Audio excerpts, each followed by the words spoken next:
আজকে একটা ইন্টারেস্টিং বিষয় শেয়ার করব। আমার বিয়ের প্রায় 8 মাস হতে চলছে। আমি এ পর্যন্ত কখনো মানে ডেইলি বেসিসে যে রান্নাগুলো হয় সেগুলো রান্না আমি বিয়ের আগেও কখনো করিনি।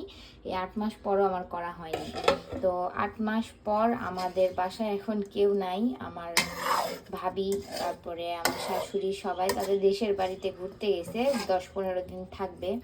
তো এখন তো কিছু করে খেতে হবে। আমি ইউটিউব দেখে এটা রান্না করছি প্রথমবারের মতো। দেখতে কেমন হয়েছে বলবেন সবাই। এখনও কেউ খাই নাই, খাওয়ার পরে কেমন লাগে সেটা ওদের কাছে শুনে আপনাদের কাছে অবশ্যই জানাবো। আর ঘ্রাণটা তো অনেক বেশি সুন্দর আসতেছে, মানে রেগুলার যারা রান্না করছে এতদিন আম্মুদের হাতে, নানিদের হাতে, তো ওই রকমই ঘ্রাণ বাড়াচ্ছে। তারপরে যেটা রান্না করছি মাছ দিয়ে, ফুলকপি দিয়ে, আলু দিয়ে ঝোল, এটারও ভালোই ঘ্রাণ। দেখা যাক কেমন হয়। খুব ইন্টারেস্টিং বিষয়টা, তাই না?